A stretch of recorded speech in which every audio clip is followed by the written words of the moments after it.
मित्रों, पुराने जमाने की बात है। तक्षशिला नाम की नगरी में एक चंद्रसेन नाम के राजा शासन करते थे। वो राजा बहुत ही प्रतापी, स्नेहशील और प्रजा के हितकारी थे। उनका भाव प्रजा के कल्याण में हमेशा बना रहता था और वो एकदम अच्छी तरीके से, स्नेहशील तरीके से उस शासन को चला रहे थे। एक बार राजा ने एक भोज का आयोजन किया। उन्होंने उस भोज का आयोजन पूरे नगर में जो गरीब हैं उनके लिए किया था, गरीबों के लिए भोज का आयोजन किया था।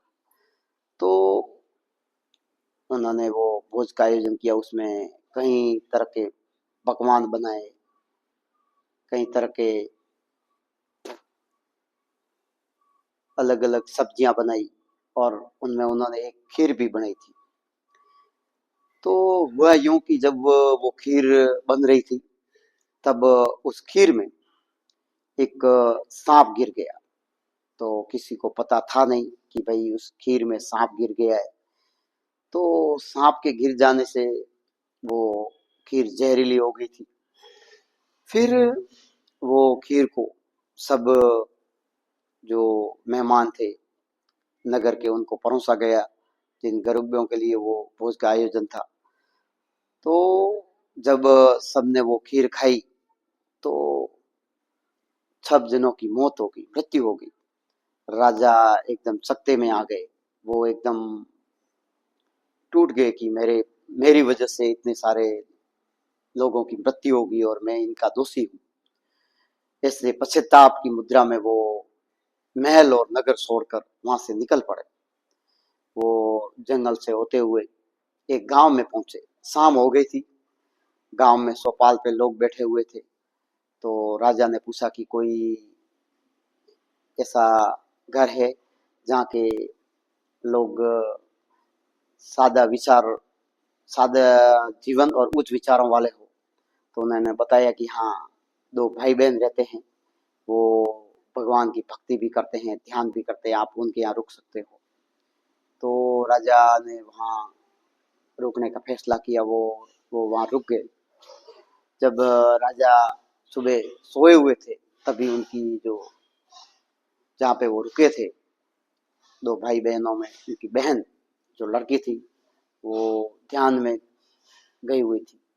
वो देख रहे थे कि ध्यान में काफी टाइम से ध्यान में चली गई थी। तो काफी टाइम में ध्यान की वजह से उन्होंने नाश्ता नहीं बना पाई उस दिन। तो जब भाई खड़ा हुआ तो उसने बताया कि आज मेहमान है हमारे घर में, मुसाफिर ठहरा हुआ है और तुमने अभी तक नाश्ता नहीं बनाया।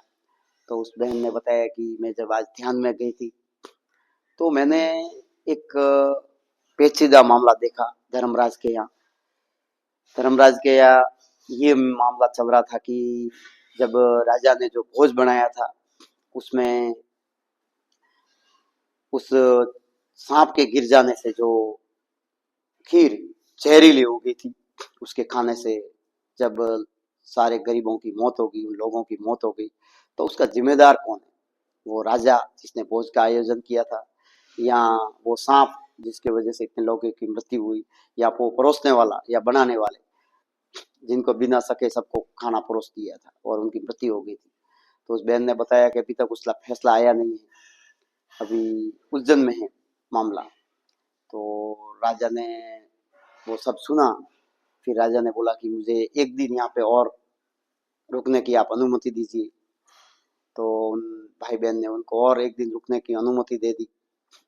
तो उस दिन गांव के सोपाल पे जब सब जने गॉसिप कर रहे थे, डिस्कशन कर रहे थे, चर्चाएं कर रहे थे, तो वो बता रहे थे, बातें कर रहे थे ऐसे ही बिना जाने कि राजा ने जहर देकर गरीबों को खत्म कर दिया। मतलब को वो गरीबों को हटाना चाहते थे, इसलिए उन्होंने भोजन में जहर देके उन गरीबों को मार दिया। ऐसी वो बातें कर रहे थे बिना कुछ जाने। फिर शाम को वो वहां पे राजा वहीं पे ठहरा हुआ था। तो राजा के ठहरे हुए होने के बाद सुबह जब वही लड़की वापस ध्यान में गई तो जब वो ध्यान से वापस आई तो राजा ने उनको पूछा कि भाई आज वो क्या फैसला हुआ। तो राजा ने वो लड़की ने बताया कि फैसला हो गया हुआ धर्मराज के यहाँ। उन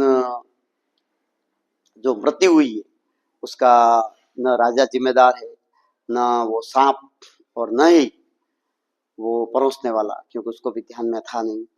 उसका दोषी है सिर्फ वो चौपाल में बैठे हुए लोग, जो बिना पूरी जानकारी के राजा को दोषी ठहरा रहे थे। बिना वास्तविक जानकारी के वो किसी के बारे में दोषारोपण कर रहे थे।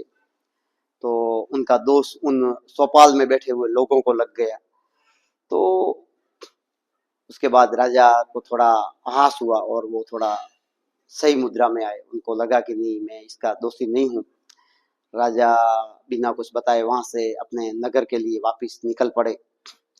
राजा वहां वापस कहाँ अपने महल में जाके उन्होंने एक ऐलान किया कि इस नगर में और अपने राज्य में जो भी लोग बिना जानकारी के किसी की निंदा, बुराई या फिजूल की गॉसिप करते हैं, उनको इस राज्य में रहने का कोई अधिकार नहीं। जब मुझे मालूम पड़ेगा इसके बारे में तो उनको मैं इस राज्य से, इस नगर से निकाल दूंगा।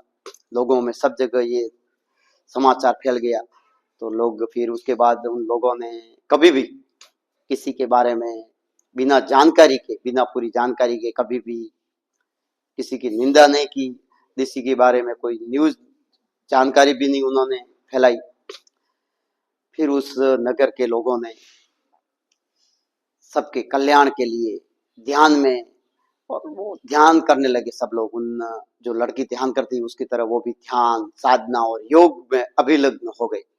और मित्रों, यही नगर आने वाले समय में तक्षशिला नाम से प्रख्यात हुआ, जो कि विश्व का सबसे बड़ा वहाँ पुस्तकालय था। और वहाँ के लोग इतने महानतम थे जिसकी आप कई जगह वर्णन, जिसका आप देख सकते हो कि वहाँ पुस्तकों का कितना महत्व होता है। तो हमारे जीवन में भी पुस्तकों का बहुत महत्व है।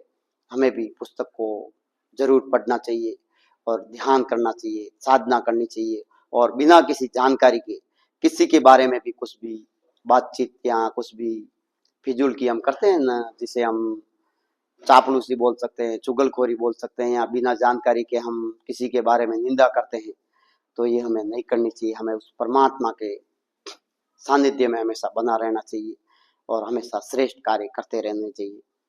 जय हिंद, जय माँ भारती।